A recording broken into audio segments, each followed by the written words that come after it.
Today, we're going to step inside the family courtroom to try and unravel a really modern mystery. See, we have all these laws on the books that are designed to be totally fair, right? But do they always lead to fair outcomes? Let's dive into that fascinating clash between our legal ideals and, well, our deeply ingrained instincts. So here it is. This is the big question driving our whole explainer today. In an age that, champions shared parenting and has all these gender-neutral laws, why do the stats keep showing that mothers often end up with primary custody? It's a pattern that really puzzled researchers, so they set out to find the real story behind the numbers.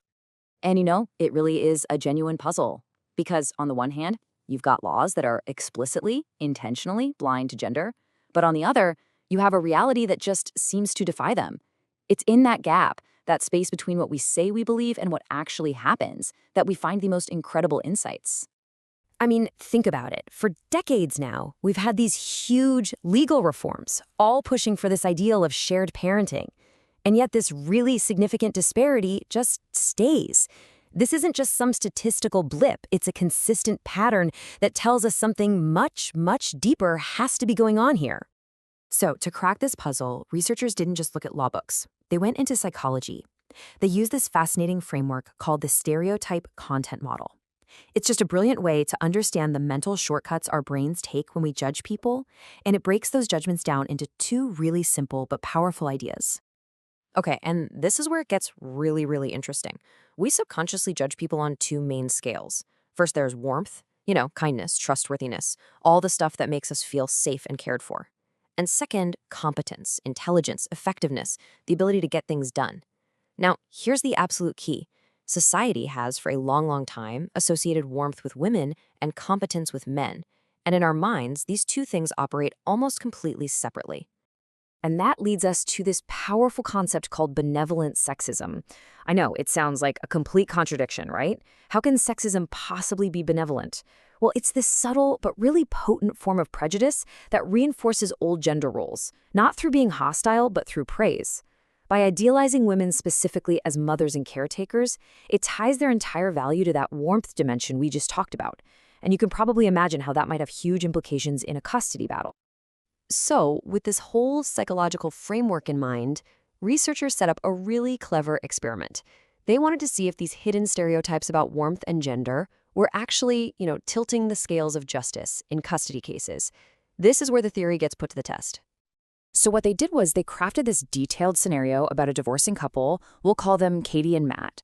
And they gave this exact same case to hundreds of people across a few different countries. But they built in one crucial, deliberate twist. One of the parents was described as being way warmer than the other. Okay, so here's the setup. Two kids, and both parents are equal financial providers. That's super important. It's a control. But their parenting styles are shown as being very different. So in this version, Katie is the warm, affectionate one, the parent who tells bedtime stories. Matt, on the other hand, is described as colder, more focused on practical things. It's kind of like a classic good cop, bad cop dynamic, but for parenting. But here's the really brilliant part of the whole setup. What if we just flip the script? What if Matt is the warm, caring parent, and Katie is the colder, more distant one? Remember, the descriptions are identical, only the names have changed. If our judgments are truly gender neutral, the outcomes should be exactly the same, right? The warmer parent should get a bigger share of custody. That's just logical.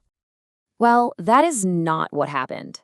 Not even close. Just look at this. In Argentina, Brazil, and the United States, the results were strikingly similar. When the good, warm parent was the mother, she got a big, significant boost in her custody award. But when the father had the exact same warm personality, it barely moved the needle. The bias was undeniable, and it was incredibly consistent across all these different cultures.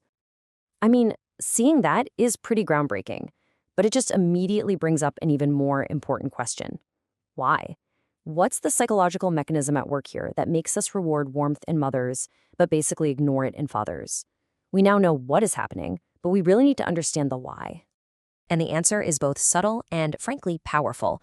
A follow-up study revealed that seeing a mother as warm was a huge predictor of her getting more custody. It was almost like a requirement. But for fathers, being seen as warm was treated as, a nice bonus, but not a necessity. It had almost no statistical impact at all. It is a classic, textbook, double standard. So, you have to ask yourself, where in the world did this double standard even come from? It's definitely not new. These modern unconscious biases, they are deeply rooted in centuries of legal and social traditions that have shaped our most fundamental ideas about gender roles. So let's just take a quick trip back in time to see how this got baked into our culture. First centuries, under English common law, a woman's legal identity was literally just absorbed by her husband's. Then the Industrial Revolution came along, and it solidified this stark divide. Men went out to the workplace, women stayed in the home. It took the tireless efforts of massive social movements in the 20th century to even begin to challenge all this, slowly paving the way for the gender-neutral laws we have today. And if you think this was all just some unspoken social rule, think again. In 1873, a U.S. Supreme Court justice wrote this opinion, declaring that a woman's paramount destiny was to be a wife and mother. This wasn't just a popular idea, this was embedded in the law of the land. It really shows you just how deep these biases run and what kind of historical baggage we're all still carrying around. Okay, so let's bring it all back to today. We've looked at the psychology, we've glimpsed the history. Now let's connect those dots and see exactly how our unconscious mind delivers its own verdict, even when our conscious mind is trying its absolute best to be fair. At the heart of this entire thing is this one fundamental conflict. It's the gap between our stated values, what we say we believe, and what our actions actually reveal when we're put on the spot and asked to make a judgment. You know, ask just about anyone, and they'll tell you custody should be shared equally. In fact, in this very study, over 97% of people agreed with that statement.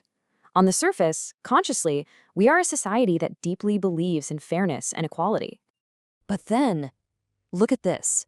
When it came time to actually make a decision, their actions told a completely different story. The good mothers were consistently and significantly favored over the identically described good fathers. This is our unconscious verdict at work, just overriding our conscious beliefs in real time. So what we have here is a classic case of our heads and our hearts being in two different places. Our conscious, thinking minds have totally embraced equality and fairness. But our faster, more intuitive, unconscious minds, they're still running on outdated software programmed with centuries of stereotypes about gender and warmth and caregiving. And that brings us to the final, crucial question to leave you with. If these hidden biases can sway decisions in a place as formal and evidence-based as a courtroom, where else are they shaping our world? In hiring decisions? In performance reviews? Maybe even in our own families? It's a powerful reminder that the journey to true equality is often fought against the biases we don't even know we have. Thanks for joining us.